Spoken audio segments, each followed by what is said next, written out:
mother, it's time for another episode of Birds with Friends. Just the duo of feathery brethren, weathering any season to see the Eagles eating teams like Scrammy's top with cheese. It's Philadelphia. Both and Zach kicking it cooler than two. Penguins till Zach runs off with his valet keys. He's a real nuanced goose. Pull up a branch, get loose. It's time for some juice on some Birds with Friends. The early bird gets the worm, but prefers getting turned like a turn on some Birds with Friends. Both and Zach coming at you with stats and things flapping. We are going to rip out the hearts of other podcasts. We're going to bite off their eyeballs. We're going to start every segment watching the scene from The Last of the Mohicans where the guy takes a bite out of the other guy's heart. We may not be good, but we're going to be nasty. We're going to reflect the blue-collar nature of this city.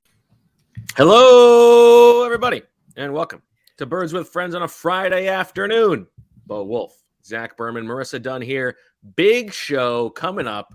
We got a big Eagles-Titans game to talk about. Dive into the matchups, do a little Crow Thine Enemy on that team. We've got Swooper Sorecasting as Zach continues to make a push, but he is turkey light this week. We've got some other stuff, and then we're going to close the show.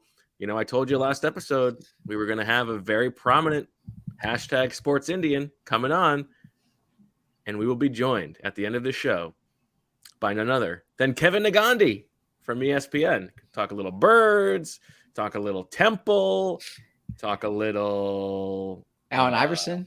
Yeah. So stay around for that. Lots of good stuff to get to. But Zach, you know, I think the measure of a good newsman is someone who is able to rankle the people in charge, the people that he covers. And so I think today was a good example of why you are the king of the beats in some facets. The head honcho, the El Presidente. Let's hear a little bit from Nick Sirianni. Exactly. I'm not giving you any of that. All right, has anybody but Zach got a question? I'm actually mad at you, Zach. That's from thinking. Has anybody but Zach got a question? I stand by Zach. All right, anybody but Zach and Tim got a question? Elliot. Now Tim McManus stepping in. Hey, Zach, you got to respect the T-Mac, but Zach, good job by you. No, good job there. But yeah, Nick has good personality. He was able to draw a few laughs there. So Marissa knew all along. You calling him ugly? What's that? Are you calling him ugly when you say he has a good personality? No, I don't know what you want me to contribute right now. What do you want me to address here? There's nothing to address. I'm congratulating you on doing the job well enough that you're getting into the skin of powerful people. Nick Sirianni has a big game this weekend against the Tennessee Titans, and he's got a big game against you. Apparently, that's what he's focused on. Hey, trust me, he's not focused on that. Bo was speeding home, Zach, and managed to get me that and said, "Can you cut this, please?" Operative word being speeding, right? That's right. Yeah. Yes. I was going 100 miles an hour down Columbus Boulevard, just whipping through. Marissa, how are you? I'm doing great. We have an awesome show ahead. But a big game of Swooper. Kevin joining us. Really excited for that. So yeah, big show, big game this weekend. Lots going on. Got a good pick. My great plan for Kevin. We'll see how he handles that. Yeah. Lots of good stuff. I'm doing well. It's a great slate of games overall this weekend, really right? Like in the picks column that comes out tomorrow, I like to do the premier game every week. And it was hard to pick the premier game because there's 3 games this week that jump out. There's obviously the Eagles Titans is a big one. There's the Chiefs Bengals. There's the Dolphins, the Dolphins game in there too. Which one did you go with? I went with Chiefs Bengals rematch of the AFC Championship game last year. Yeah, Dolphins Niners. I'm interested to see. Yeah, like which of those teams is for real. I like the Dolphins, but they're going to be without Teron Armstead, so we'll see what happens. I see Daniel Turner in the chat says 0 context on the clip. I'm gonna be honest with you. I'm not gonna get into any of the context there because it was based on a conversation that wasn't on the record. And I doubt Nick's watching this, but I want Nick to know that what he says to me in confidence, he can trust that it remains pillow in confidence. talk. So, no, not pillow talk. So yeah. So that's not something that it was based on a conversation off camera, if you will. I think it shows his relationship with you and, likes to have a little fun. And I thought it was a good little Friday afternoon banter. Look, I got 4 brothers, so there's very little that can be said to me that will get under my skin. So that's why you, well, at you least do Tim's so well on here. your side. Elliot threw you under the bus. Elliot jumped right in. And Elliot and I are close. I got to ask Elliot about that one. Yeah. Both started talking, but I tried to raise That the was audio. Elliot doing your you got to outrun the guy next to you thing. That was him lacing up his boots and saying, as long as I can outrun Zach, I'll get to the front of the How about class. T-Mac? How about T-Mac there, man? What Fantastic. a And that's why the other sports Indian who shall not be named used to say that he was the best. But I have to ask, Bo, why didn't you jump in there? It's a good question. And I did say something under my breath afterwards, after Elliot said that. And I was not caught on the mic, but I think I was just caught by surprise, but Sirianni. But I was prepared to, if it continued, because I obviously sit next to Zach. I'm his coworker without a name. I was prepared to stand up and get in between them and really make sure that this didn't come to blows. Okay, good. It would not have happened. I would take Nick in that fight. You would take him down. I agree. No, I would pick Nick. I mean, how many U's would you need to take down Nick, you think? Make love, not war, man. Right? Like I'm not gonna fight. Yeah, but if this is like the horse-sized duck question, how many Zach Bermans beat up a Nick Sirianni? I think 2 gets it done. I always hear no line deal, man, low man wins, right? So maybe get leverage. There you go. All right. Well, there is some news to get to from the NovaCare complex. We had a nice football heavy episode on Wednesday, but there's some things that have happened since, and with eyes on a big matchup on Sunday, why don't we send it over to the stone cold newsman himself, the Woodward of the Eagles beat, who is making that's a compliment. I said it as so. You are getting under the skin of the powerful people in charge. Everybody in the Eagles NovaCare complex is scared when the shadow of Zach Berman approaches and they hear that he's on the path to the truth. Let's send it to Zach Berman now.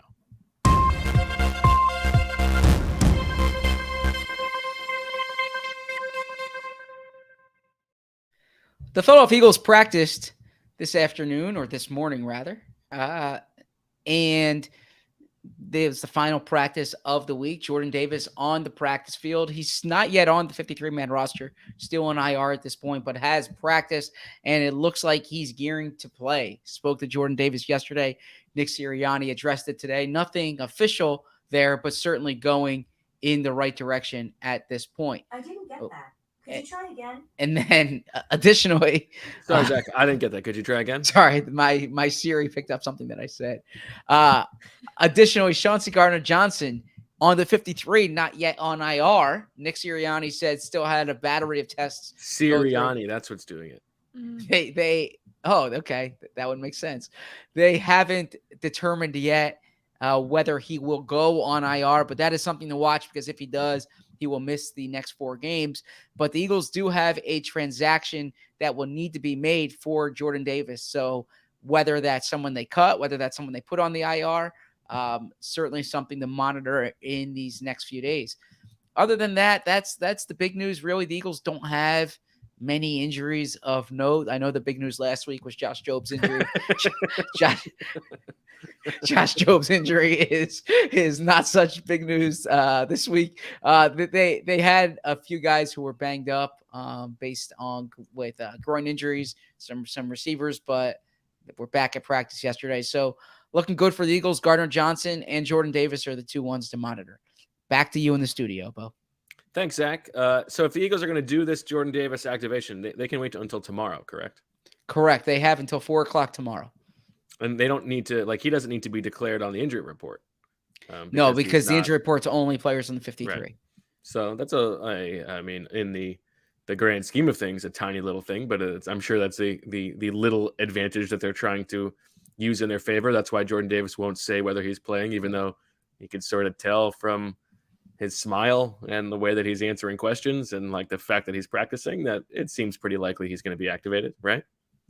I would agree. And the fact that he's practicing, And this is the week. and he's moving well. This is a week when they badly need him. Absolutely. Okay. And do you have any guesses as to what the corresponding move will be? We talked about it the other day, but Yeah, I don't have a strong guess at this point. The Gardner-Johnson one will be obvious if he's going to miss 4 games, but we don't know if he's going to miss 4 games, right? And other than that, can they find the phantom injury to stash someone on IR? I don't have a good answer. Do they? I mean, do they cut Covey and go with someone else in the return game? Do they promote someone from the or elevate someone from practice squad there? There are a few different things they could do in that spot, but I don't have a good guess. What's your guess? You are the king of the beats when it comes to roster machinations. yeah, you already asked me this on Wednesday. Yeah. You might have been looking at Zach Eflin's deal at the time, but No, that happened last night, and I did. Yeah, I understand. And then there was one I today, think Shelby Miller to the Dodgers. That yeah, saw that. Okay, go on. I think if it's not Gardner-Johnson, then I think it probably is Covey. Although Job is a possibility to IR, but I think if it's a cut, then Covey is the one that makes sense to me. What about the special teams? We talked about some of the things they could do. Do you think they're going to have some starters play? You think we're going to see a Devin Allen or a Christian Ellis elevated for the game? I think there's going to be personnel changes there. Whether that is players from the starting lineup who will play on special teams or players from the practice squad who are elevated, I don't think you'll see the same 11 on kickoff coverage that you saw last week. I don't know which direction they're going to go. Devin Allen would be an interesting one. We did talk about that on Wednesday's show. He excelled as a gunner in the preseason. I don't know if they need help at gunner, like you mentioned, but if they feel like he's someone who can run down kicks and be productive, it's something to watch. And he's also someone, for instance, if he can help you in kickoff coverage and then potentially even return for you, right? If you do make a Covey move, that got Bo really excited. He really wants to see Devin out there. Drop my mic. He wants to see Devin Allen out there. That was going to be the thing to take my audio out, but it worked out. I don't know. What do you? Again, I will defer to you here. What do you think? Yeah, I think we're going to see some changes. We've already talked about this. No, but do you think it's going to be Devin Allen? Okay. Okay. Yeah, I don't know. I guess he would be my number one guess for kickoff coverage, and then Ellis after that. One thing I was thinking about this week to give you or to give our audience some how the sausage is made, or how the tofu is made. Is that what you and Sheil used to say? Is that all NFL teams have 3 practices a week, right? And Wednesday's practice, we used to be able to see quite a bit. Now, later in the season, the Eagles did this last year, they shift to walkthroughs instead of the traditional Wednesday practice. And by shifting, and we're not allowed at walkthroughs, right? Because walkthroughs, by definition, everything is a team drill. It's not an individual drill. But you don't get the same feel for what's going on with the roster as if you're there on a Wednesday. With a Wednesday, you can. And a Friday practice is open for about 3 minutes. Just stretching, yes. Right. Yeah. They get right into the team stuff on Fridays. So, and then Thursdays, if you look at the pictures that other reporters and Bo doesn't typically post pictures from practice, but there's enough of those going around. Yeah, from the Thursday practice, I mean, it might as well be at Xfinity Live. There are 3 fields at the Eagles facility, and in training camp, all 3 fields are parallel to each other. Okay, they changed the format during the regular season. And so they practice in a distance on Thursday, where credit to Dave Zangaro, he brings his binoculars to practice. But even to the naked eye, and even with binoculars, you can't pick up as much as those Wednesday sessions. So that's a long way of saying that we ascertain less from practice as we would in a typical week. There you go. Those of you already doing it in the chat, feel free to continue doing your Swooper submissions. We'll get to that in the next segment. But Zach, let's talk a little bit about this Titans team, this matchup, this physical wrestle you team. Titans come in 13th in DVOA. Eagles are 3rd. Titans are 10th in defensive DVOA, but they're built much differently than the Eagles, obviously. They are 17th against the pass and number 1 against the run, despite the fact that they do not generally load the box. You know, they generally win against the run with their guys up front, with their 4 or 5 guys up front. They blitz at the lowest rate in the entire league. They're very much we will line up and beat you man on man.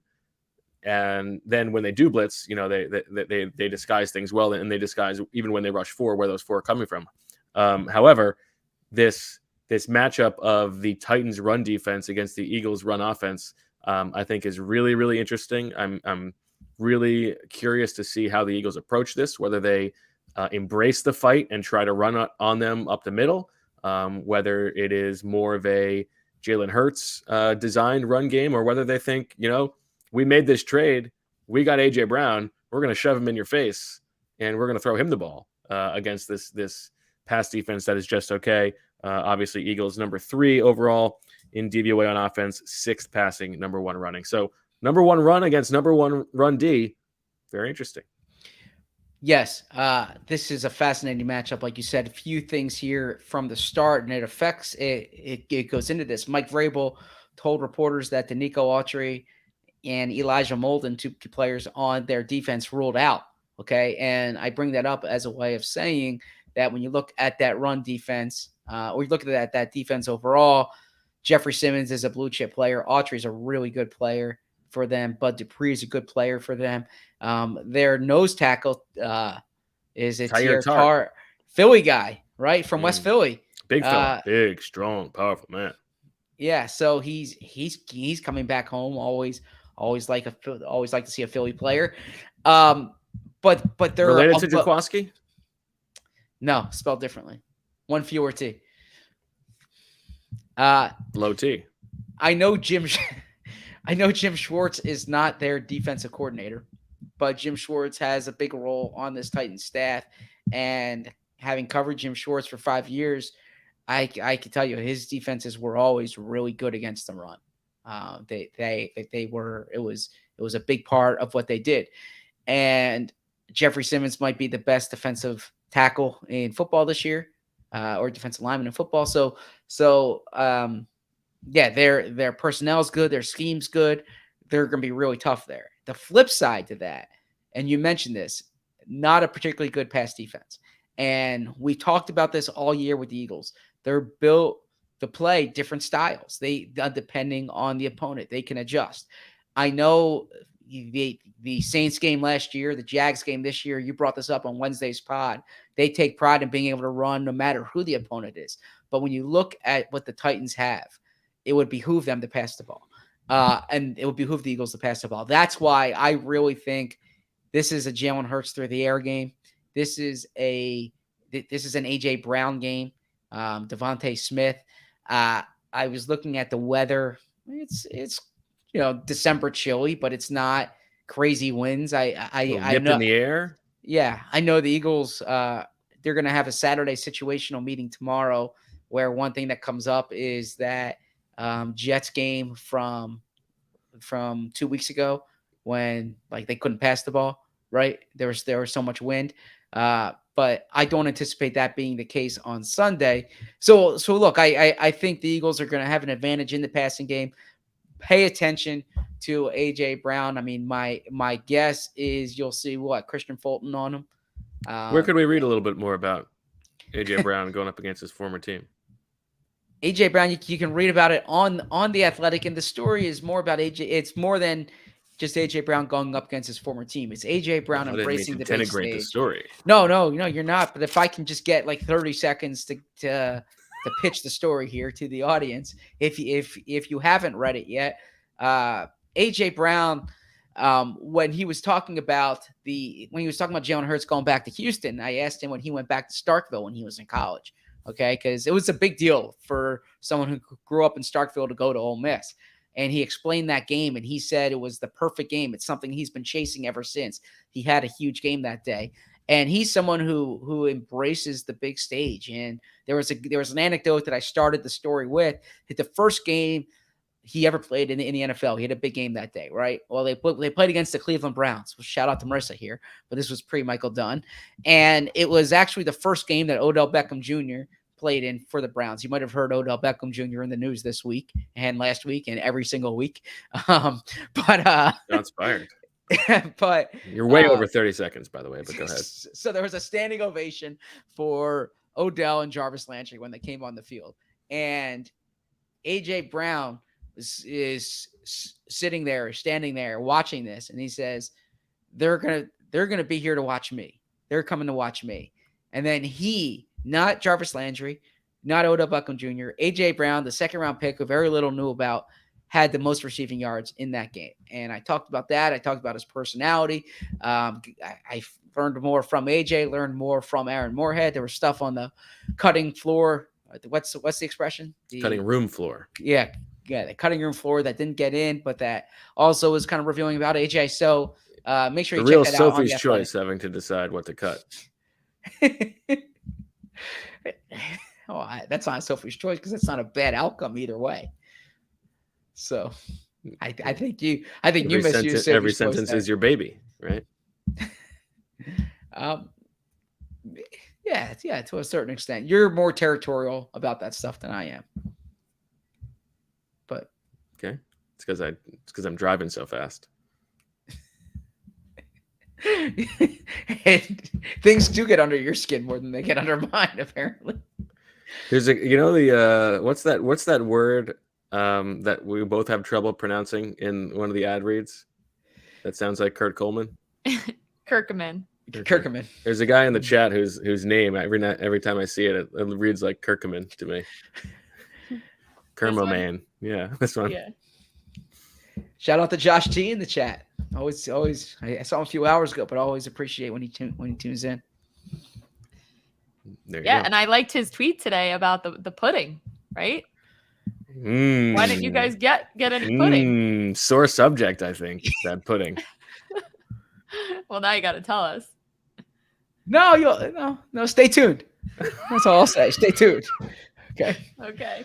Zach's starting a YouTube cooking channel, and his first thing is going to be making that banana pudding recipe. No, if you read the Darius Slay, James Bradbury story a few weeks ago, there was a reference to the banana pudding in there, and perhaps there will be more banana pudding content to come in the future. Zach is starting a different YouTube channel that is going to be banana pudding fights between young co-eds. That's why he's been going to every campus in the continental U.S. recruiting for his big banana pudding venture.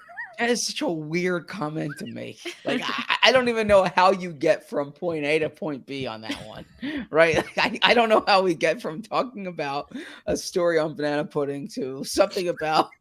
I don't even know what you just said, but that is such a leap right there. Setting up booths at the student unions.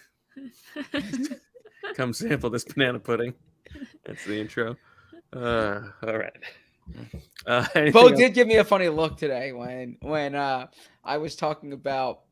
were talking about San Francisco and where the 49ers, they play in San Jose, and we were talking about when you cover a 49ers game, part of the I don't want to say thrill, but part of the enjoyment is getting, a day in San Francisco, but they're so far away. And I said, well, you could go to Palo Alto, which is kind of in between San Francisco and San Jose. I mean, if you've been to Palo Alto, Stanford's campus is beautiful. And I mentioned this, and Bo, he had this look on his face, like a weird look, because that didn't catch me by surprise at all. No, but like, of course you would propose going to Palo Alto. Yes. Well, yeah, I mean, that's true. All right. Anything else about the Titans defense against the Eagles offense? As you said, Autry out, which is a big thing, and Jeffrey Simmons is hampered, but it sounds like he's going to play. I don't know. I'm curious because as much as the matchup on paper would tell you that this is a big opportunity for the Eagles to lean into their passing game, I think there's like something about Nick Sirianni that sort of like wants to take on the wrestling match and prove that they are just as tough, if not tougher, than the Titans. And so I don't know. We'll see how it plays out. Obviously, he would rather pass, but I'm curious. Yeah, it's a good point because we mentioned that Saints game, we mentioned that Jags game. I just think that this sets up for a huge AJ Brown game. I really think that's the case.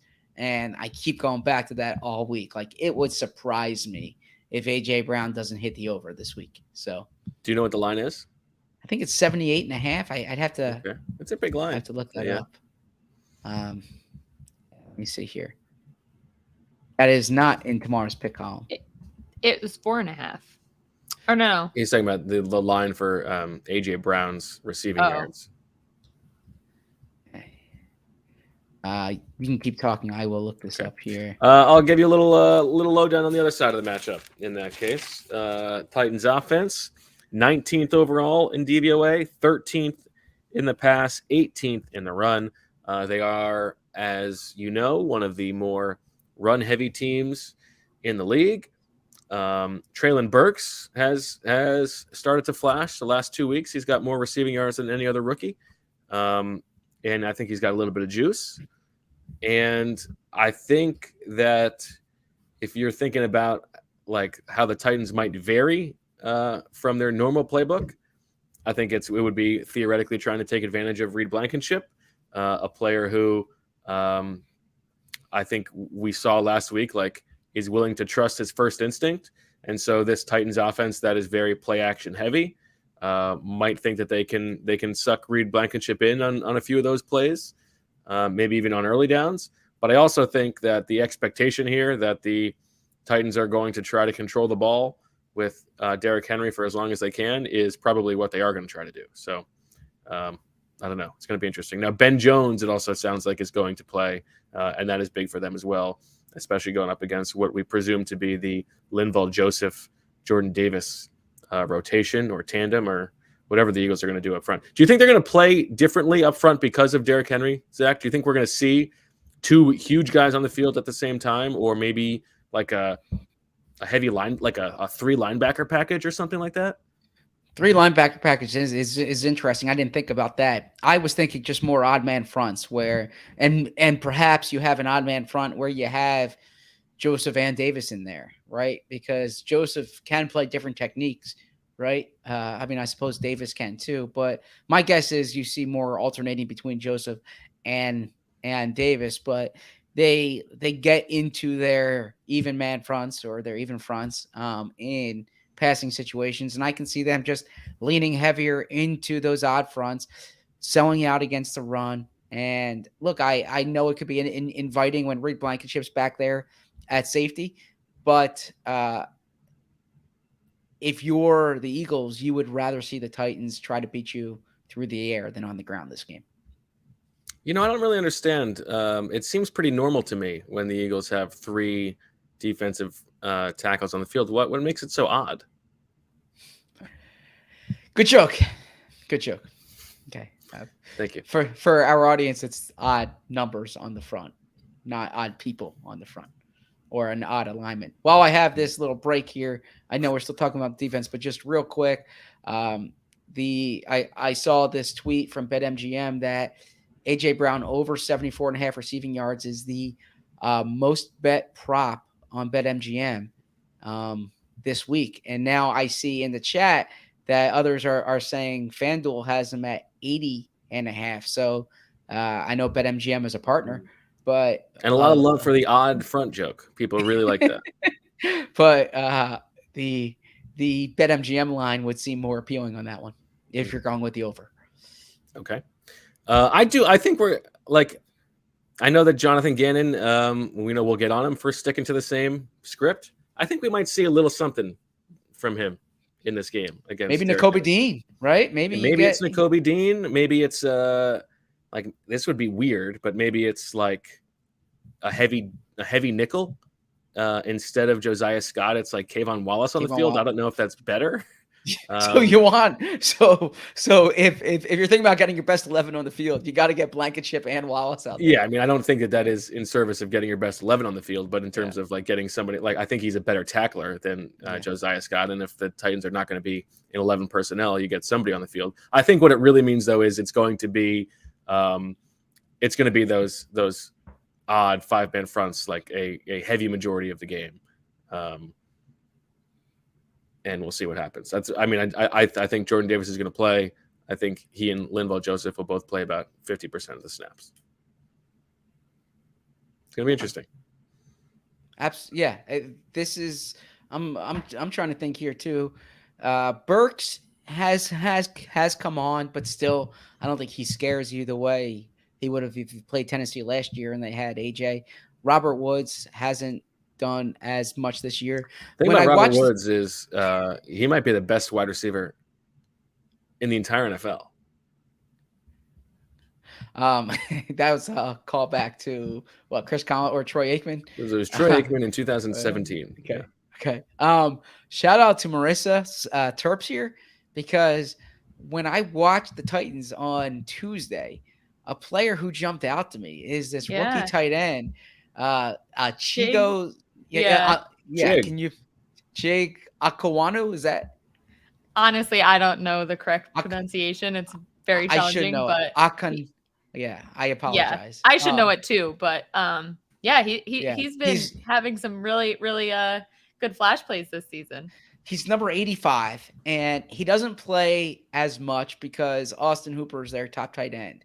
But man, this guy gets downfield, and when the ball's in his hand, he's got some juice. So he's kind of like an under the radar player to be mindful of if you're worried about the Eagles' safeties. If you're saying that they don't have, that Blankenship is a little blue, and that's not a reference to the Blue Raiders, green,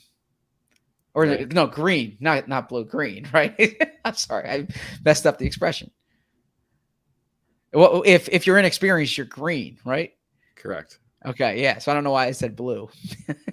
I think I was trying to set up the joke and it didn't work. I'll leave the jokes to Bill. You calling him a Smurf? No. But he's someone who has jumped out to me a bit. So pay attention to him. Okay. Anything else on that matchup, Zach? Their offensive line isn't especially good. Correct. So yeah, something to watch there. I mean, I think the Eagles should have confidence in their D-line against this group, even as efficient as tough as Derrick Henry is to bring down.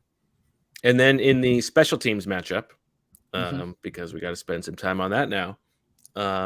Titans not great, 15th overall in special teams DVOA, but the ways that they are good, they're only in the top 10 in one of the individual breakdown categories by DVOA, and that's in kickoff. And we already know the Eagles are bad at kickoff return. Their kickoff return is 21st in the league. So, again, I mean, the Packers did not rate highly last week. So if the Titans do spring a big kickoff return or a big punt return, they also rank 21st in that. Then, point the finger at the Eagles special teams. We'll see what happens. All right, let's take a little break, short break.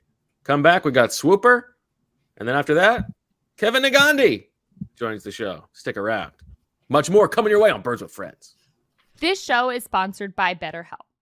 Unfortunately, life doesn't come with a user manual. So when it's not working for you, it's normal to feel stuck. Navigating any of life's challenges can make you feel unsure. Whether it's a career change, a new relationship, or becoming a parent, therapists are trained to help you find out the cause of challenging emotions and learn productive coping skills, which makes therapy the closest thing to a guided tour of the complex engine called you. This time of year can be so stressful. The holidays, seeing family, traveling, working. Therapy is so important to get those feelings out and enjoy this time of year.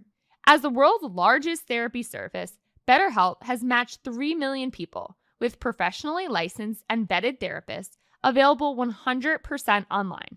Plus, it's affordable. Just fill out a brief questionnaire to match with a therapist. If things aren't clicking, you can easily switch to a new therapist anytime. It couldn't be simpler. No waiting rooms, no traffic, no endless searching for the right therapist. Learn more and save 10% off your first month at betterhelp.com/BWF. That's BETTERHELP.com/BWF. Are you wasting money on subscriptions? 80% of people have subscriptions they forget about. Maybe for you, it's an unused Amazon Prime account or a Hulu account that never gets streamed. There's this great app I use that helps me track all of my expenses, and because of it, I no longer waste money on subscriptions I don't even use. You might have heard of it. It's called Rocket Money, formerly known as Truebill. The app shows all of your subscriptions in one place and then cancels for you whatever you don't still want. Rocket Money can even find subscriptions you didn't even know you were paying for. You may even find out you've been double charged for a subscription. This has actually happened to me several times. To cancel a subscription, all you have to do is press cancel, and Rocket Money takes care of the rest. It's super easy. Get rid of useless subscriptions with Rocket Money now. Go to rocketmoney.com/birds. Seriously, it could save you hundreds per year. That's rocketmoney.com/birds. Cancel your unnecessary subscriptions right now at rocketmoney.com/birds. Good. Zach, start us off. 5. What? Wait. What? Dennis just ruined Zach's weekend. Swooper. Oh. We are ready for another edition of Swooper Sorecasting, wherein we predict and bid on what's going to happen in Sunday's game. We enter the arena. Marissa trailing behind with only 1 point. Zach in the middle with 3. Me out in front with a bombastic 7 points.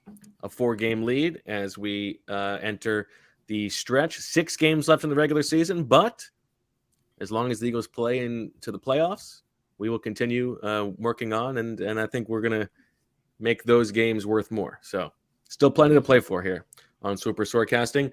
Zach, you enter today with only 12 turkeys to bid with. Tough spot for you, and you're hoarding. You're probably hoping for a tie this week. That's my guess. Marissa, you got 29 turkeys. You had 5 left over. I had 7 left over, so I have 31. And I believe we start with Marissa this week. Oh, okay. All right. There was a lot of good submissions, a lot of AJ Brown submissions. So I feel like you guys are going to have some of those, so I might hold off on one of them. But I thought this one was very creative. There are at least 3 touchdowns scored by players whose surname starts with H. Passing touchdowns not included. So this could be Hurts. This could be Henry. This could be Hooper. But it doesn't have to be 3 different. Just there are at least 3 touchdowns. So if Derrick Henry scores 3 touchdowns, this counts. Yes, that's fine. Okay. Yes. So you got Hurts, you got Hooper, you got Henry. Mm-hmm. I think there's a Hollister, but he's not had a touchdown. Cody Hollister, yeah. I don't think he's playing. Yeah. Okay. Okay. Dontrell Hilliard. Javon Hargrave. That's good. Dontrell Hilliard actually leads the Titans in receiving touchdowns. Okay. There's a lot of options here. I wish I had more turkeys. 2. 3. 4. 5. 5 going once. 5 going twice.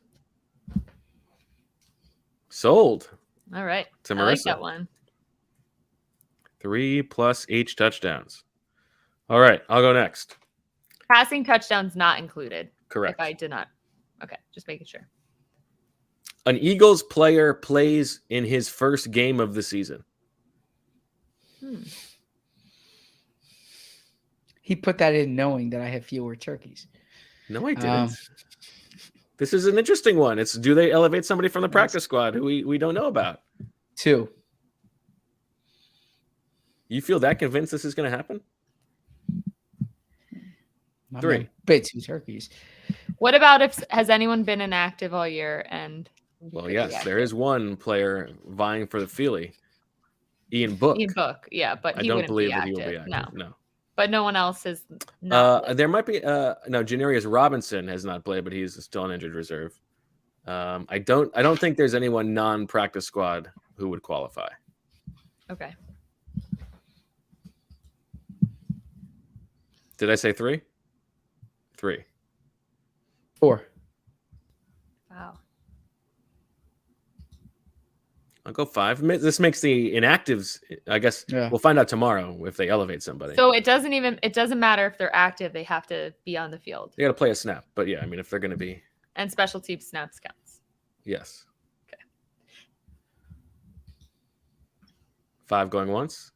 I'm out. 5 You can going have it. twice. You can have All right, Sold to Bo. sold. Okay, I am up here. Miles Sanders reaches 1,000 yards for the first time in his career. The context here is Miles Sanders is at 900 yards, so he needs a 100-yard game here to become a 1,000-yard rusher, which I think we can all agree is a meaningful milestone. 1. Yeah, it's no 60 catch season, but it's something. It is not. I agree there. Against the number 1 run defense. You bid 1, Marissa? Yep. I'll say 2. 3. 3 going once. 3 going twice. Sold to Marissa. All right. Okay. Bring on Deniz. Here we go. Lots of colors. All right. The item. The Titans score fewer points than the total number of turkeys bid on this item by all 3 players. This is a sealed bid first price auction. All 3 players privately write down their bids and then reveal them at the same time. The highest bidder wins the item and pays their own bid. The other 2 do not pay anything. Note, even though the losers don't pay anything, their bids still matter because the item itself is based on the total number of turkeys bid by all 3 players. So the more you bid as a loser, the more valuable the item is for the winner. If there is a tie for highest bid, each of the players involved in the tie are rewarded an equal fraction of the item, and each pays that fraction of their bid, rounding up to the next whole turkey if needed. For example, if there is a 2-way tie at 11 turkeys, the 2 players who bid 11 would each pay 6 turkeys and then each get half a point if the item hits. If there's a 3-way tie and all 3 bidders get a third of the item and pay a third of their bid, rounding up to the nearest whole turkey. Again, the item But this is fewer. Okay. The Titans score fewer points than the total number of turkeys bid on this item by all 3 players. Okay. Wait, so the Titans score fewer points than the total of all 3 turkeys bid on that players. Okay, this is a good one.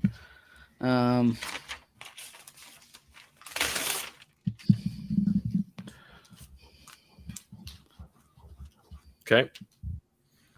Okay, wait. I again don't have a pen. So pulling a number up on my phone. Okay. 3, 2, 1. Wow. I bid 0. Marissa bids 10. Zach bids 5. So they have to score fewer than 15 points. Wow. And Marissa paid 10 turkeys for it. Wow. So Bo really tried to game theory us on that. Okay. Mm-hmm. All right. Eagles defense, I need you. All right. Fewer, and it's got to be 15. Okay. Yes. Fewer. So 15 Yes. doesn't count. All right. That was a good one. Well, All right, you're up, Marissa. Well, I mean, that's coulda tough for swore that you. we were- Yeah. Yeah. All right. It's okay. I had extra turkeys this week. All right. Hold on. Oh, I like this one too. The same team will have possession at both 2-minute warnings. Ooh, good one. 3. Wow. 50-50 chance here, right? So Maybe just underneath because there's a chance no one has possession. Oh. 4. 5. Marissa throwing turkeys left and right around. I gotta Like get it's it. Thanksgiving. Just...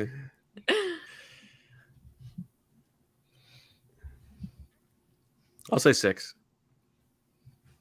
Okay, I'm out.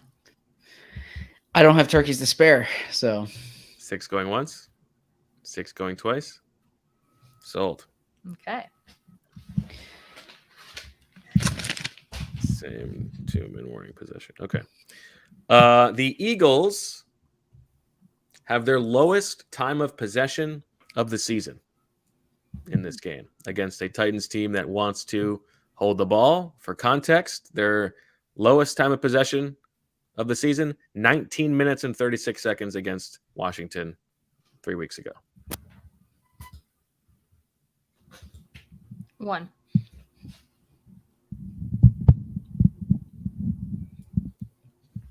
What are you doing with that mic, Zach? Marissa private messaged me that my mic is She said we need a little bit more mic noise. Could you really ramp that up? I tried to do it off air, but I should have known that. I'm sorry about that. You're hearing a lot of noises from my mic. I apologize. 1 going once, 1 going twice. Sold to Marissa. Wow, really?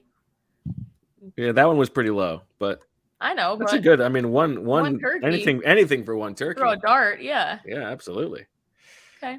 All right, Zach. So there's a theme to my submissions this week. Everything has to do with 1,000. Okay, you saw that in the first one. You'll see that in the third one, and now you'll see it in the second one too, which is AJ Brown reaches 1,000 yards on the season, and AJ Brown has 831 yards right now. Ooh. So he would need at least 169 yards, which would be a career high for him to reach 1,000 yards.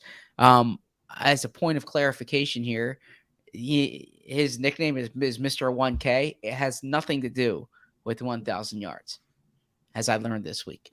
What is it?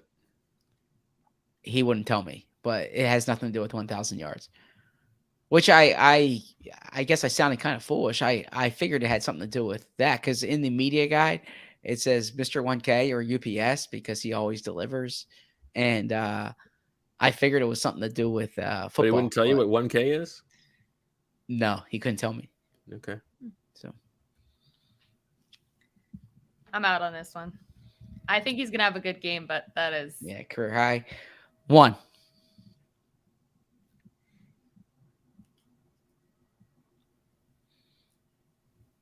169. And you said it's a career high, not a season high, right? That'd be career high. Yep. Okay. 1 going once, 1 going twice. Sold to Zach. Okay. All right. All right. The item. The Eagles wear white socks. In the 6 games with the green jerseys this year, the Eagles have worn white socks in all 3 day games and black socks in all 3 night games. This is a hybrid all-pay auction. The player who won the last item, item 7, writes down their bid for this item and does not reveal the bid itself, but does say whether their bid is odd or even. Note, 0 is an even number. Next, the other 2 players bid publicly as a usual auction without knowing the first player's bid, and they're only allowed to bid odd numbers if the first player's bid is even, and only even numbers if the first player's bid is odd. Once the 2 players finish bidding, the first player reveals their original bid to compare to the higher number.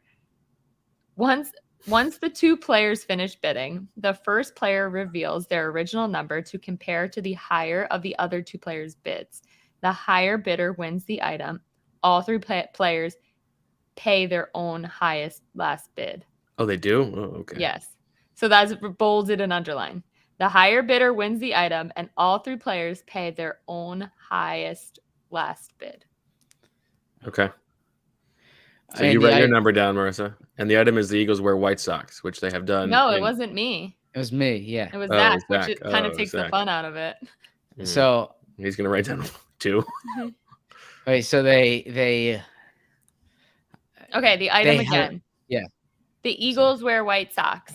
In the 6 games with the green jerseys this year, the Eagles have worn white socks in all 3 day games and black socks in all 3 night games. All right. and then once I read, You just tell us if you're writing down odd or even. Yeah. Okay. I don't like this. So basically, you guys can change your bids, but I can't change mine. Correct.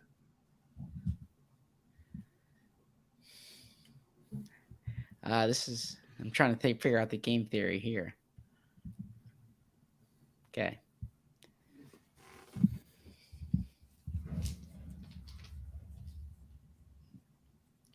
Even. You wrote down an even number. Yes. Okay, so we have to bid odd. So 1. Do I have to go in the increment, or can I jump bid? I think you have to go in the increment, but I can. Next, only the other 2 players bid publicly as in a usual auction without knowing the first player's bid and are only allowed to bid odd numbers if the first player's bid is even and only even numbers if the first Okay, player's bid so is I can odd. jump. Okay, 5. Oh, you just jumped me to 5. Yeah. That's good. I mean, I don't care about the socks as much as Danius does, but he's making it sound like this is a foregone conclusion. I'll say 7. Wow. Plus, I'm draining you a 5. I don't know if I want to go up to 9.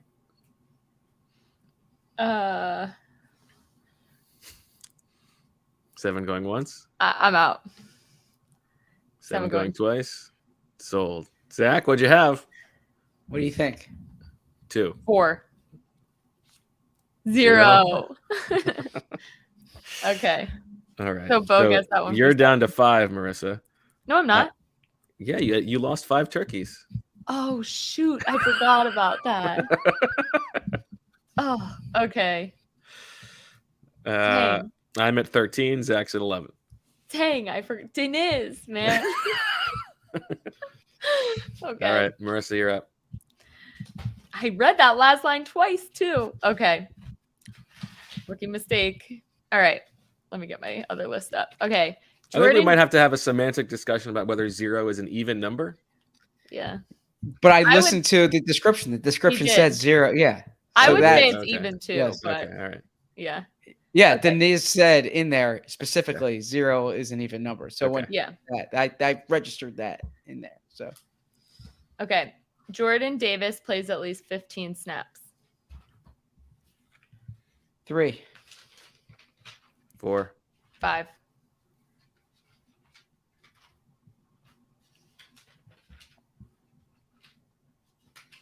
5 going once.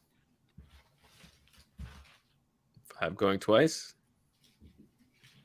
Sold to Marissa. She's all Okay. out of turkeys. I'm out. Marissa came here to do 2 things: spend turkeys. Yeah. And Except kick I some lost ass. them. Oh. Okay. 15 snaps. All right. My item is, in this game, there is either a safety or a touchdown of at least 80 yards, or both. Do I One. hear 1?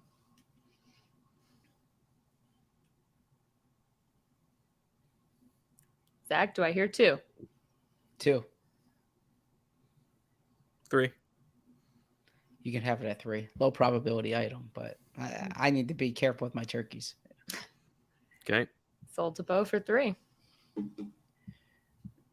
right, Zach, you're up. Yeah, so if I was being mischievous here or dishonest, then I would adjust my item, understanding that I have the most turkeys right now, right? But I'm gonna You've got Yeah. 1 turkey lead on me. You've got I'm gonna 11 sti- out I'm of 10. gonna stick to what I wrote down, and I'm also proud of this 1,000 yard theme. Okay, the How proud are you of it? Not that proud of it, but I I tried like to the be.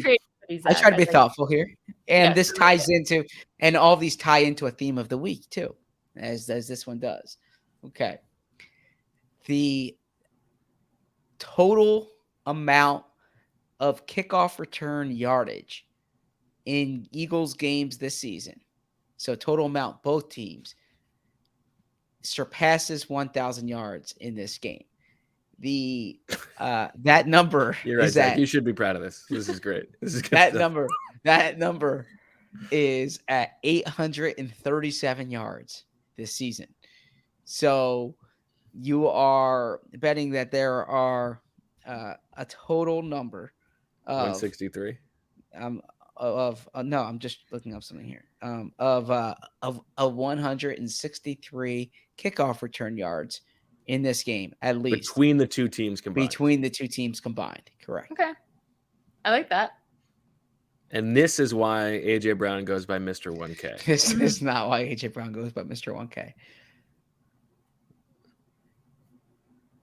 Do I hear one? 1. 2. 2 going once. Is it Dude. kickoff and punts or Just just kickoffs. Just kickoff. Okay. Just kickoffs. Do I hear 3?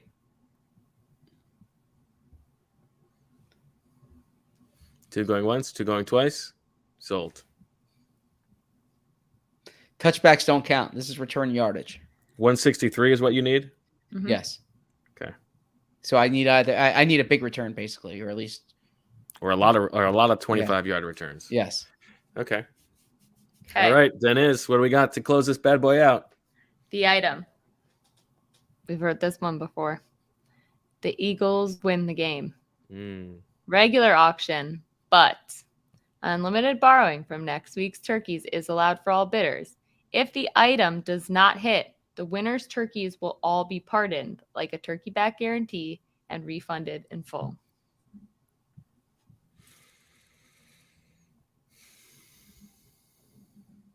I'll borrow 3 from next week.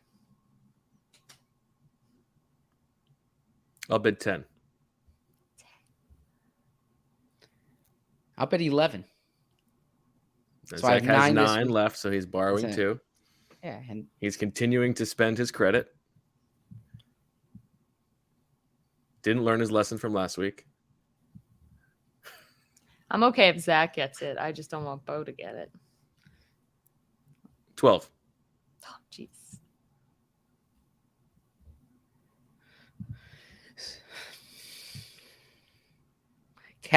is there any chance you can tell me how many items each of you has? You don't have to tell me the items, just the amount of items. I Yes, have I have 5. 4 and Marissa has 5. Bo has 4. 13. I'm going for it. I got to. 15. 15. Are you kidding? You're just not going to play next week? I would no. I've got 10 turkeys left right now, so I'm only Oh, borrowing. geez. That only means I'm borrowing 5. Okay. I can't do that. Then I'm really going to screw myself if I don't win.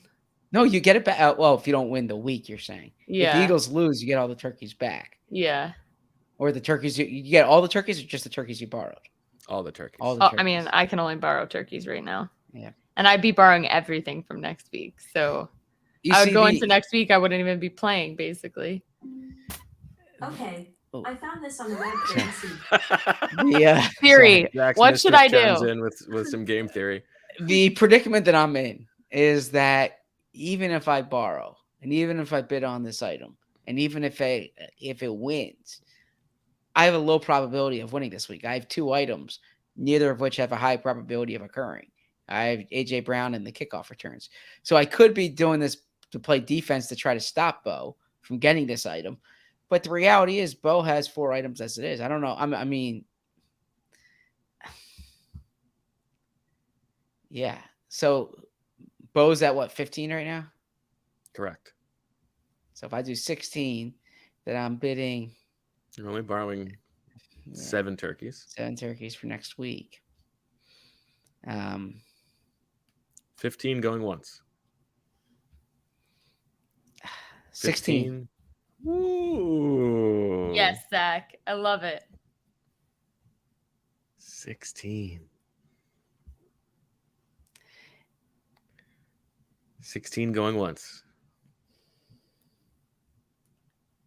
Now the nice thing for you, obviously, there's a part of you that's rooting for a loss because you get 16 I'm not turkeys. rooting for a loss, but I recognize that there is that. It's like when you buy something from Best Buy during the holiday season and they have the extended return, right? Like you can return it if need be. What I'm really trying to do is figure out a way that either Marissa or I win. Well, I doubt I win, but I would like Marissa to win or all of us to tie.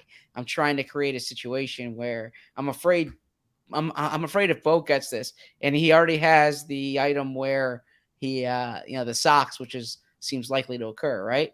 Mm-hmm. So so that's my concern here is that is Bo winning. Me too. But I also don't like to. I don't like debt as it is, right? So I don't like to be operating from a position of debt. But at this I point, agree. you gotta I figure would out. really win on it, Zach. I just can't do 17 turkeys into next week. I'm not even going to be playing next week. You going there, Bo? Going once, going twice. 17. Oh my gosh.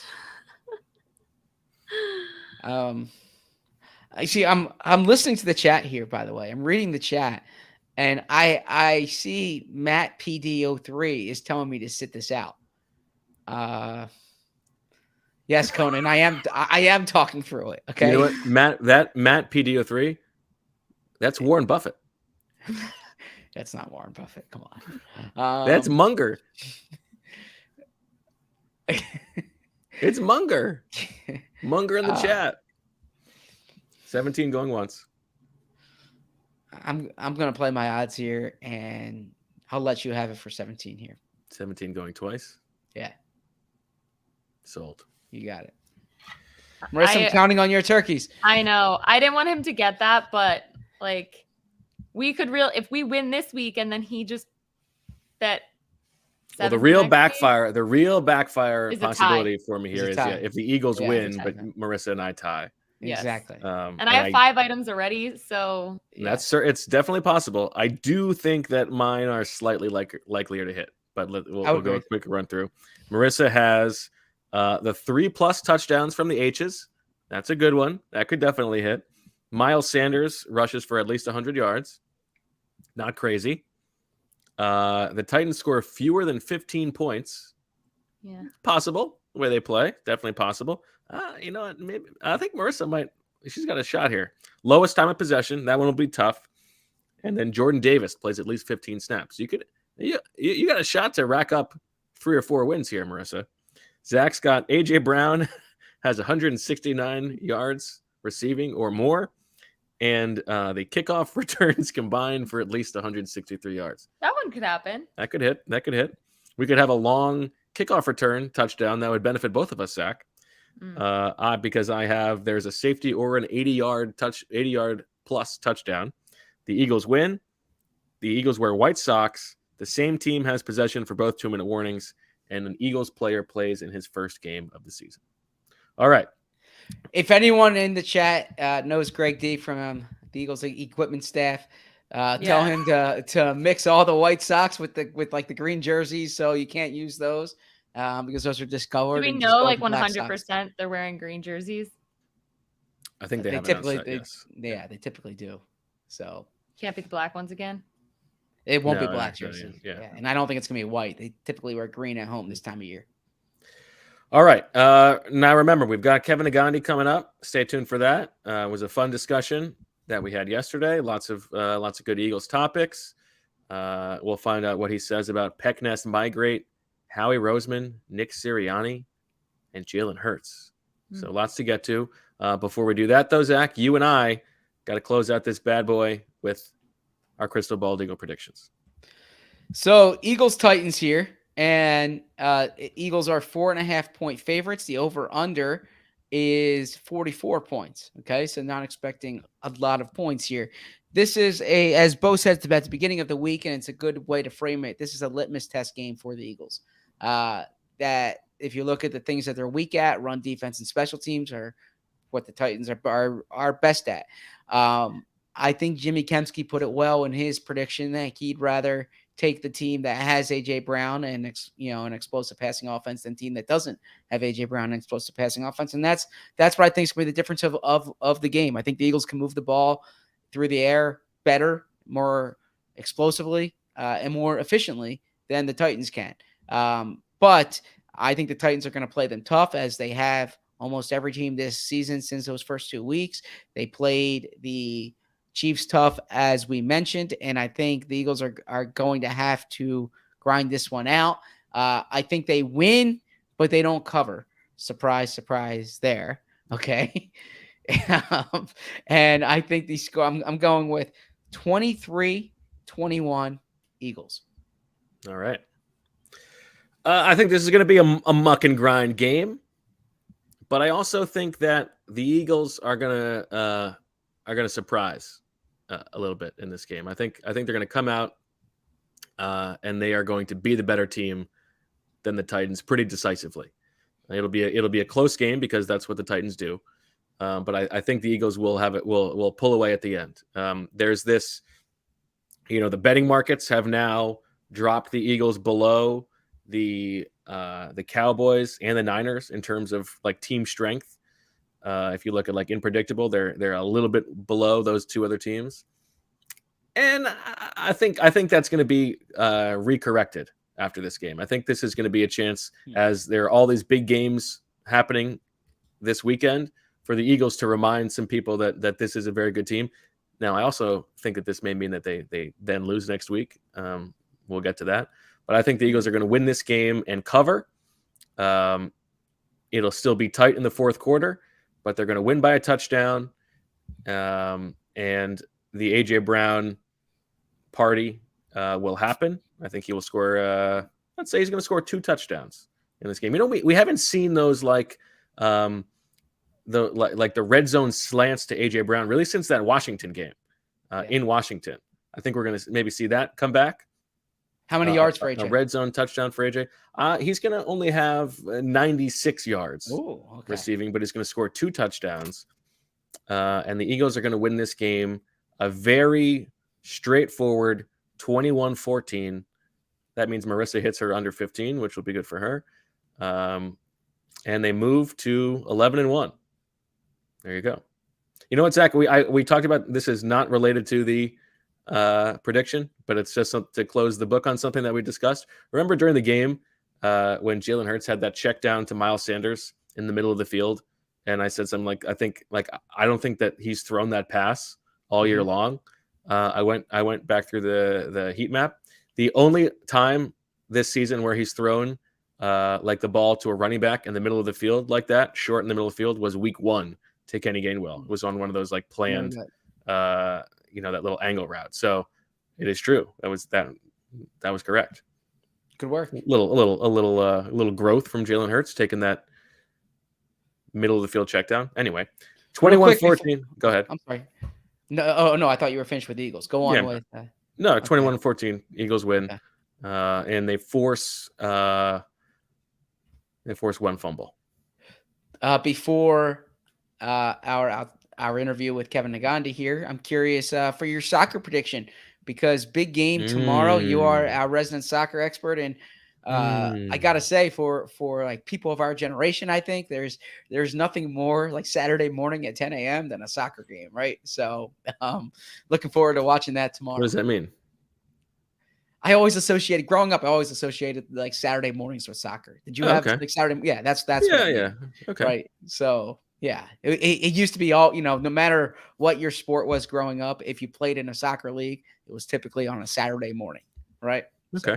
So that's what I associated with. I'm nervous about this game, but excited to see how they play. I don't know if I think they got a shot. I'm not willing to go on the record and predict it because I want to let it happen. But I'm really looking forward to it. I want to see what they do. I mean, I do want to see Gio Reyna on the field. I don't know if it's going to happen, but I think they have a real chance to dominate in the middle of the field with Adams, Musa, and McKinney. The Dutch midfield is not that great, but Cody Gakpo, he can strike it. I don't think that the Eagles. I don't think that the U.S. national team is going to have another shutout. I think they're going to have to score a couple goals to win this game. So I hope they do. The Netherlands, it's a likable team, right? It's not like, there's this freaky deaky Dutch. I don't know. Yeah. They got the flu running through them. I saw that. So yeah, I'm looking forward to watching that game. Hopefully not. Hopefully the flu is running through them just like Gio Reyna will be, just like Tim Weah will be. There you go. All right, Zach. Let's take a little break. Back on the other side, a nice extended conversation with the official sports Indian of Birds with Friends, Kevin Negandhi. Omaha Steaks is America's original butcher since 1917. And a holiday gift that's guaranteed to be loved. We got a package the other day that arrived at my doorstep. What a pleasant surprise. Some Omaha steaks, some burgers, some chicken. It was unbelievable. Put it in. It came frozen. Put it in the freezer. We're taking them out bit by bit. Can't beat that. And guess what? You can receive the same gift, or you can deliver the same gift because the holidays are here. Achieving gifting greatness. Well, that's when you give the gift of perfectly aged, tender, and delicious Omaha steaks. The steak experts at Omaha Steaks have put together special curated gift packages to help take the guesswork out of gifting and make you a holiday hero. Just go to omahasteaks.com and use code BIRDS at checkout to get $30 off your order. Send an assortment of mouth-watering favorites guaranteed to impress, like the legendary Butcher's Cut Filet Mignon, air-chilled boneless chicken, ultra-juicy burgers, and even easy-to-prepare comfort meals that are ready in a flash. Omaha Steaks is ready to ship your order right away, so shop early and beat the shipping rush. Go to omahasteaks.com and use promo code BIRDS at checkout. Omaha Steaks is a gift from the heart, a gift that will be remembered with every unforgettable bite. Order with complete confidence today, knowing you are ordering the very best. Visit omahasteaks.com, use promo code BIRDS at checkout to get that extra $30 off your order. Minimum order may be required. You know what really gets my grouse? Cheap razors. The nicks, the cuts, the irritation. Give me a break with that garbanzo beans nonsense. Well, that's where Henson Shaving comes in. Henson Shaving is a family-owned aerospace parts manufacturer that has made parts for the International Space Station and Mars rover, and now they are bringing precision engineering to your shaving experience. Think about that. The ISS and your face, both equally important. Razor blades are shaped like diving boards. Did you know that? And you don't want a Greg Louganis situation on your hands. The longer the board, the more wobble. The more nicks, cuts, and scrapes. A bad shave isn't a blade problem, it's an extension problem. That's why, by using aerospace-grade CNC machines, Henson makes metal razors that extend just 0.0013 inches, which is less than the thickness of a human hair. That means a secure and stable blade with a vibration-free shave. And guess what, people? It gets better. The razor has built-in channels to evacuate hair and cream, which makes clogging virtually impossible. All of this in a little itty-bitty razor. Can you imagine the precision of that engineering? Seriously, Henson Shaving wants the best razor, not the best razor business. That means no plastic, no subscriptions, no proprietary blades, and no planned obsolescence. The Henson razor works with standard dual-edged blades to give you that old-school shave with the benefits of new-school tech. Once you own a Henson razor, it's only about $3 to $5 per year to replace the blades. So, it's time to say NO to subscriptions and YES to a razor that will last you a lifetime.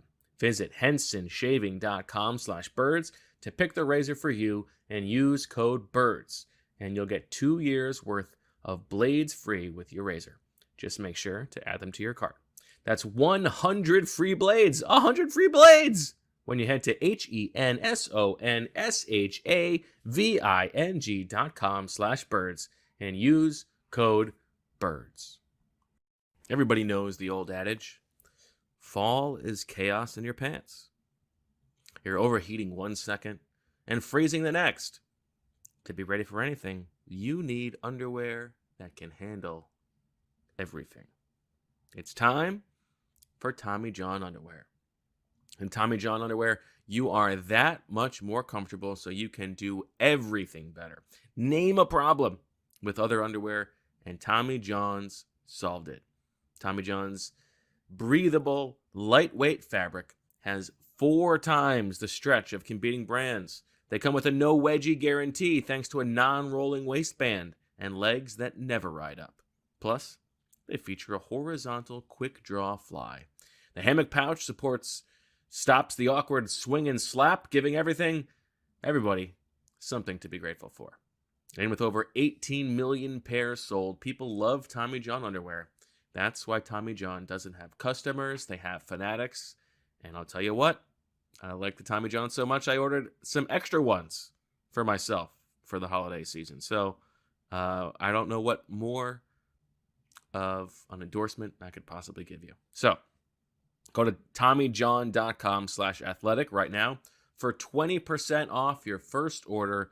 20% off at TommyJohn.com/athletic. TommyJohn.com/athletic. See site for details.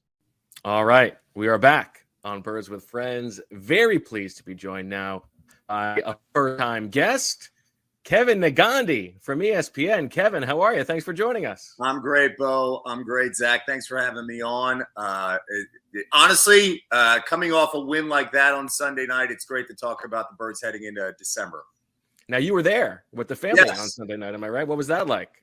It was great. We had a blast. It was our first home game of the season. We were there. I took my 2 sons to the opener against the Lions, their first road trip. That was great. Never dull, never easy as the way that game played out. But I knew we were going to be in a dogfight like that because the Lions, I felt like, especially early in the season, were going to give teams a tough time. To me, Sunday night, so my oldest son cannot stand Aaron Rodgers. And at one point in the game, I told him, I said, you know how lucky you are, though, in the last year you get to see Tom Brady, we were at the playoff game in Tampa, and Aaron Rodgers in a year. And son, Jared Goff. And Jared Goff in between, yeah. And my son just looked at me and goes, I don't care about Aaron Rodgers. He stinks. I think your son and I would get along very well. You're a true Eagles fan, but at the same time, years from now, you will appreciate what you got to see. And I look back, and I feel the same way when I saw Gretzky with the Kings, right? Where it was like, I knew back in the early 90s that I was watching somebody great, but when you reflect even more later on, you're like, good gosh, I saw the greatest hockey player of all time. And, the chance that our whole family, my wife is a converted Eagles fan. She's a Floridian, and she bought into everything. And our daughter just had a blast. And our middle son, the cool thing about my middle son, who's 8, is I've taken him to sporting events. He's one of those type of kids that he doesn't care about going to walk around the stadium. He doesn't care about getting food or all the kids' attractions. When he sits down, whether it's a Sixers game, a Phillies game, or an Eagles game, he doesn't want to move. He wants to watch everything and understand why this play is important. What does this mean? My 10-year-old, who's the athlete, is just like, all right, let's get some candy, Dad. I'm bored. So it's funny to see how both of them interact while watching the game. Yeah, I wanted to ask you about that because we are a dad centric show here. So you've got a 10, an 8, and how old is your daughter, and what is their 6. level of fandom? 10-year-old is crazy about sports, into fantasy, wants to beat his dad every single week. talks about fantasy and who's going to start, why. I mean, this morning at the bus stop, he's telling me about his top 5 wide receivers in the game and how he's putting together a video all on his own. And we went down, why is this guy here? What about that guy? It's okay if A.J. Brown's not the top 5. No, Dad, A.J. Brown's in the top 5, you know. Yeah. What are you going to do with Devontae Adams and DeAndre Hopkins? You know, him explaining all that stuff, it shows you he's locked in. The 8-year-old loves it. He loves it because he loves fantasy football. He's second in our family picks behind me. Nice. They are all in on who's winning what and why.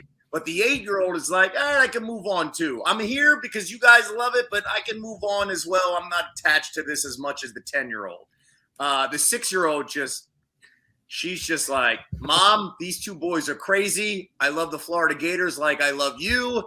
And we're good to go. But she buys into it. She'll talk about Zach Ertz and Joel Embiid all the time. I'm curious the perspective you have right now on the Eagles, because it's an interesting one in that you have the fanaticism as if you're still in Phoenixville or North Broad Street, but you're kind of detached from the echo chamber, as you well know, that could consume Eagles fans when if they're 10-1, but there are a few kickoff returns that are too long, or if the run defense gives up big gains, right? Those can be the focus.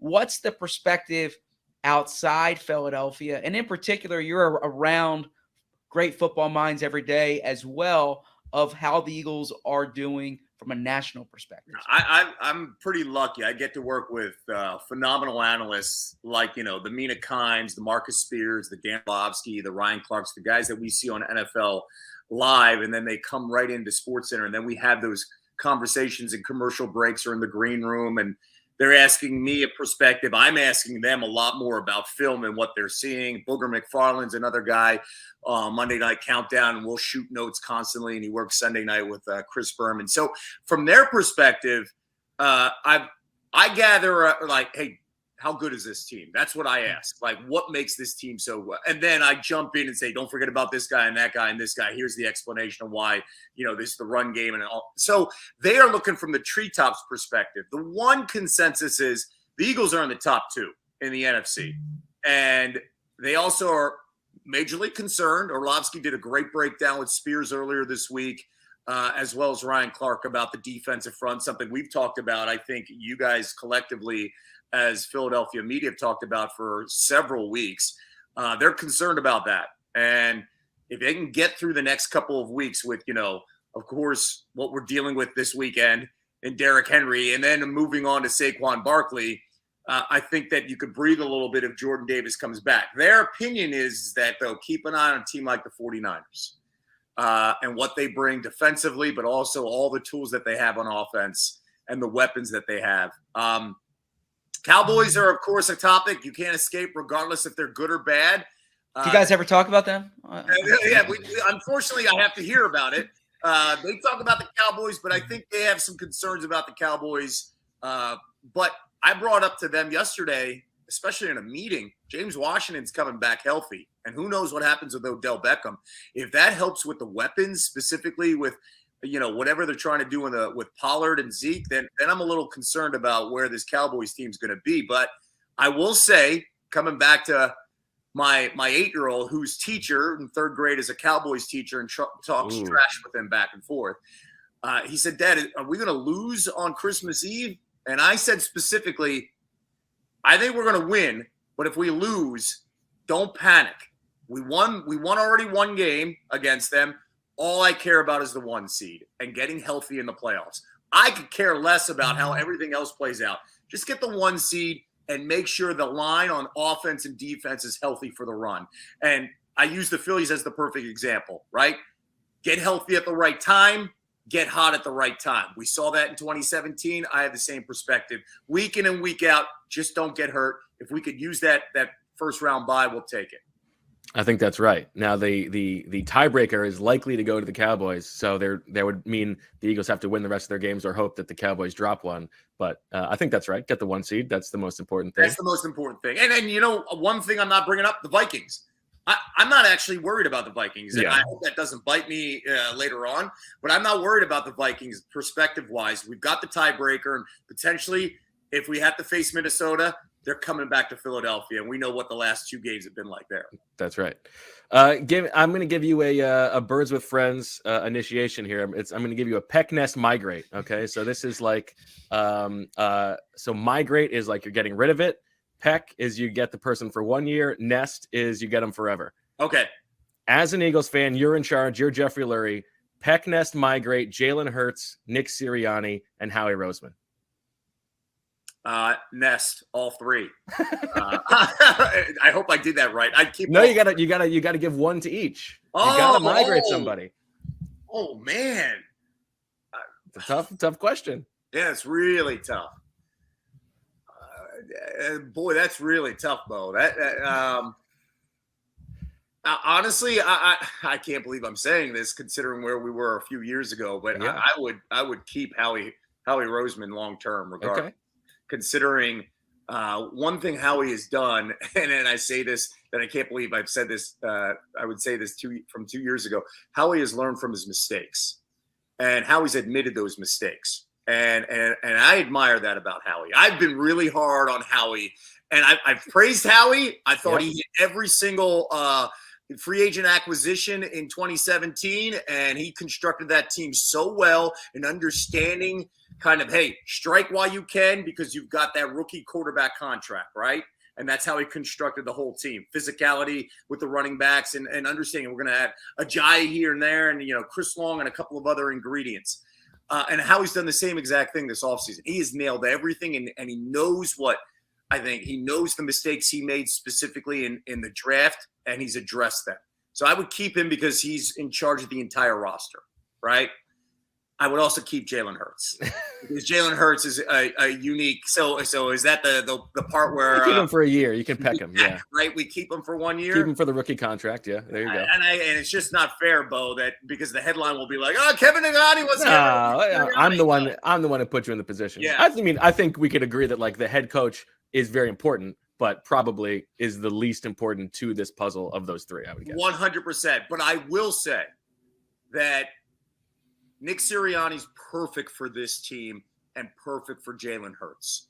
He's done an incredible job in the last year, last year and 2 months, ever since, we're planting the flowers and fertilizer and all the seeds and all that stuff, right? He was right about that. Yeah. So like his ability to understand this isn't working. I tried it this way. Let me change. Look what happened in the Packers game. It can be intoxicating if you could just say, I want to pass the ball. I want to show everybody my offense Sunday Night Football. What's working? The running game. What's our biggest asset? It's not Jalen Hurts. It is our offensive line. We're getting this look from Joe Barry. Let's keep on going. Let's keep on going. And we're going to pound the football. And I think the biggest strength of this team is the offensive line, and they understand that. And then it offshoots to everybody else. We all see the Philly stuff in the background here. You spoke about your family connections with Philadelphia sports. I'm fascinated by your journey to this point, except for the fact that you transferred out of Syracuse. You could have stuck around a little bit longer, but I bring this up because we have a lot of listeners and viewers who are outside of the Philadelphia area, whose experiences are probably similar to yours. So as you've had this pathway to a national spot here, how have you kept those Philadelphia connections? And if you're in Sarasota or you're in Missouri, what's it like following Philadelphia sports from afar? So back in the day when I was in Missouri and I was in Sarasota, we're talking 20 years ago, my dad would send me clippings of the Daily News. He would literally, I would get a week later some of the stuff because the internet wasn't really that prevalent. So that's how I'd read the headlines, right? I found myself going back home, every other month. Every other month, making sure that I was still tied into it. I'd go back to Channel 6 Action News to see the late, great Gary Papa and Phil Andrews and a bunch of guys there to talk to them about like the media and what am I missing. And I would make sure my brother and my dad would, tape, broadcast and send it to me so I could watch it on VHS. And what did I miss? I made sure that was relevant 20 years ago. The cool thing, of course, the internet, everything's now closer. So I don't miss a beat. I've got text chains now with so many people. My cousin's text chain, where at least 4 or 5 times a day we're getting updates on Trey Turner. We're getting updates on what's going on, with the injuries with the Eagles, how the Sixers look right now. Same with all my buddies in town. So that's kind of how I keep it fresh at all times. Listen, living in Connecticut, you're stuck in that zone of making sure my kid doesn't grow up to be a Giants fan, Right. doesn't grow up to be a Mets fan, doesn't grow up to be a Patriots fan. My son, my oldest son's sports soul was at stake at that Patriots-Eagles Super Bowl. He was 5 years old, and his best friends were all wearing Tom Brady jerseys. So I knew that we had to win, because how am I going to sell a 5-year-old? So all of that stuff has stayed true. And I mean, you guys are in my basement. I mean, I got the pennants here everywhere. I make sure it's bled everywhere. I make sure I take them to games, because that's how I fell in love with it, with my connection to the teams, the moments, and my family. So it's really important to me that I can try to take them down. My wife has taken our kids down to Florida Gator games, so they have that connection to the Gators. We take them to Temple games. We make sure that they're aware of who they are and why we follow what we follow. And that has never left me. It's part of my DNA. It's the reason why I got into sports as an 8-year-old when I was reading the Inquirer, and not reading, just finding stats so I could pull it out and bring it up to my dad as part of a conversation while he's cussing at Ron Jaworski and Dick Vermeil. And that's how I kind of fell in love with the idea of educating somebody who doesn't know enough about sports. Let me help him. Why is he getting so mad at Jaworski again? So with that, I carried that through with everything I did. Going to Temple, of course, for 4 years, part of my DNA, best thing I could ever have done in my career. I was covering Allen Iverson when he was drafted number 1 while I was in college. I was there when Jordan showed up with the 96, 97 team, and in the locker room, and experiencing all of that stuff while you're in college. So everywhere I go, everywhere I turn, Philadelphia is part of my DNA. And it also helps that some of these teams play really well, and I get to share that on TV. That's certainly fair. So a guy who used to work for us, who used to be a part of this podcast, Sheil Kapadia, I will say his name. He introduced us to the diversion of hashtag sports Indians and robotic Indians. But I did want to ask you about how important to you has it been from a representation angle to be where you are now and sort of set that stage for the hashtag sports Indians. Well, shout out to Sheil. Love the guy, and I'm really proud of him and what he's done. Because listen, when You're saying it, not us. Just we don't endorse that. That's I understand. So I'll be the only one who says it, right? It's just part of the, when I was growing up, no one looked like me on TV, right? And let alone, sports guys. But there were no news people that looked like me on TV, right? The only way I could see somebody that looked like me on TV was, when my dad would bring back VHS tapes of cricket matches from India, Mumbai, right? And then we'd go, there's an Indian announcer. Or, Abu from, The Simpsons. And you talk about the worst type of stereotype, and that was on the national consciousness. So when I got into TV, my job was to break the stereotype. That was my goal, that, hey, I love it as much as you. I'm as passionate as you are, the fan. We have one common interest. And so I made sure that, first off, I knew my stuff. Coming to ESPN and doing SportsCenter, the first few years, I knew I had to work harder than anybody else. Maybe unfair, but I knew my first night on SportsCenter, I remember everything about it. But my experience was, you better nail this A block, not just for my family and friends in my hometown of Phoenixville, but for Indians that are watching everywhere. This is their chance to actually kind of meld into society talking about sports. There was nobody who had done that on a network level. So unless you're Sanjay Gupta, and we're all doctors, so we don't need like that confirmation that we could talk about, medicine on TV, but talking about sports was completely different. So I took that pressure and that weight on my shoulders unnecessarily, but it's kind of a duty that you have, that I want to make sure I represent us to the best capacity.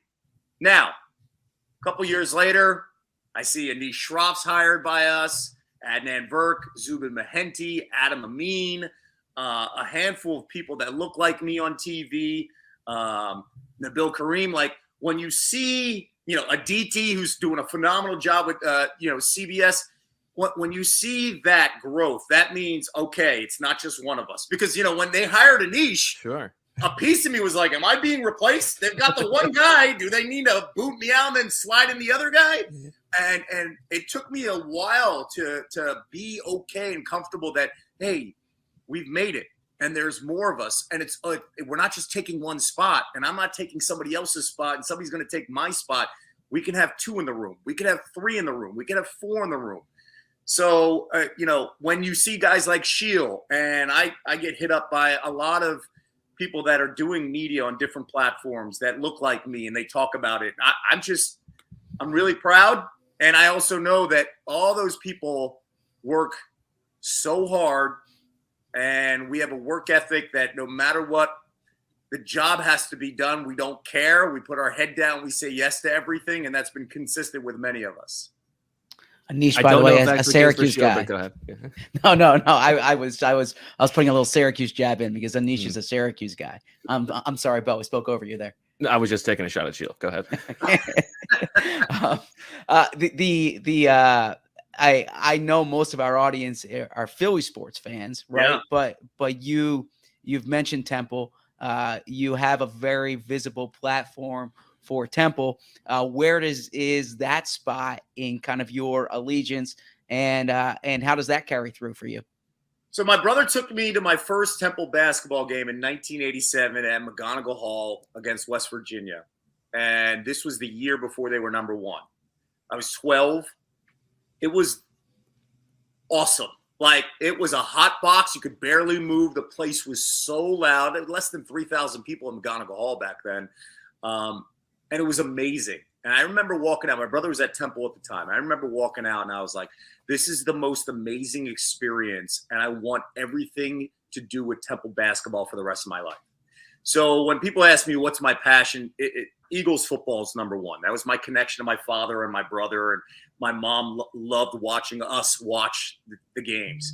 Temple basketball is number 2. And Coach Chaney, rest in peace, was so influential with me in my career when I was a young, aspiring journalist, and being around him as much as I was, it was awesome. Every day was a life lesson, a 1-hour conversation about nothing to do with basketball. So Temple's there. Temple football, I love what we've done the last 10 years. I love the players and what the program believes in, because it takes a certain person. I've said this to many of the classes there. It takes a certain person with the right DNA to understand what it's like to be a Temple Owl. That never changes. The environment shapes you. The experience shapes you, and you're more prepared for everything outside of, college when you graduate. So I love everything about Temple. I'm passionate about the school communications, the Klein School. We have a phenomenal dean and Dean Boardman. So it's important I bring him up because he loves sports as well. So Temple is right there with my passion of, all Philadelphia things, all Philadelphia sports. And I make sure people hear about it. We have fun on the internet and social media talking about it. I'll say real quick before Bo's question, my Temple experience, similar to you there, was I was in 5th grade. I believe my dad took me Thanksgiving break, Temple, Michigan State basketball game. Pepe Sanchez hits 2 free throws to win. The fans rush the court. I was, I think, 9-10 years old at the time. Couldn't believe it. So, there's nothing better, Zach. Yes. Now I'm feeling really old because I was covering Pepe Sanchez. I was in college back then. And again, like that environment, it's hard for me to describe because the next year after I was 12, when I went to that game in McGonigal, the next year they were number 1 in the country. Mark Macon, Mike Vrieswick, the team was stacked. Tim Perry, who was a first-round pick. It was just something special and magical about Temple hoops. And I tell people nationally, you guys have no idea what the Big Five is about, man, and how amazing college basketball is in that city when we talk about the rivalries. Now, Villanova's taken it to another level over the last few years. Probably that's the nicest thing I'll ever say about Villanova. And we can move on because it's obviously a PG-13 podcast for me. Just like very open, you've had a chance to cover so many awesome events and do so many shows. What's your favorite thing to cover? Well, my favorite event that I've ever covered, or favorite thing to cover now? I guess favorite thing that you've ever covered. There are a handful of things, and there are a lot of them are Philly related. I've been very lucky to be at Super Bowl, the NBA Finals, the NHL Finals. I mean, the Stanley Cup Finals, the World Series. Covering the Special Olympics on the road at the World Games and stuff. To me, it's a couple of them, but to host the Eagles parade, nice, on the ESPN family of networks, to be the host with Sal Pal, where I'm hosting it with Sal, something that I never thought would even happen, that I, in a sense, as a fan, that I dreamed about, to be on ESPN and hosting the Eagles parade. Like, that's pretty cool. If you told the 8-year-old that was the end game, I mean, I'm good to go to heaven right afterwards, right? It was one of those magical moments for me to see the crowd, the experience, to cover the NFL draft in Philadelphia, and your colleagues are like, this is incredible. In the Parkway, I'm sure you guys were all there, and you're seeing 250,000 people losing their mind, and I'm like, this is my city, and this is how we show out. Screw your Santa Claus freaking stereotype, right? I love moments like that where I can bring light to the city, magical moments. To the night Ben Simmons was drafted number 1, I did SportsCenter that morning and drove down to cover it because we had Allen Iverson live, and the Sixers were like, well, we have Allen Iverson available, but he'll only talk to Kevin live in person. So I did the show that morning, drove down, parked my car on the side street at the Parkway at 5:55, popped on SportsCenter, and we had a 3-minute scheduled interview with Iverson. And this was the summer before he gets into the Hall of Fame. And Alan and I have talked before. We've done interviews before. And it was a 3-minute scheduled interview. And we went over 9 minutes. And there was some tears shed in the interview. And he was amazing. To do that, Bo, to break like appearances and perspective that people have about Philadelphia and some of the icons in the city, and to kind of be a gateway, I take great pride in that. And I take it seriously that I could do that for our audience, to make, I think, everybody who's listening to this that has Philadelphia ties proud of who we are. And I know we have this, it's the national people who are against us. And well, there's one who's always with you. And now I will also make sure we're not fools and call the idiots out, that 1%. But at the same time, I will make sure the 99% are well represented. Speaking of career highlights, knowing the Eagles fan you are, how was that 2017 season sharing a set with Chip Kelly?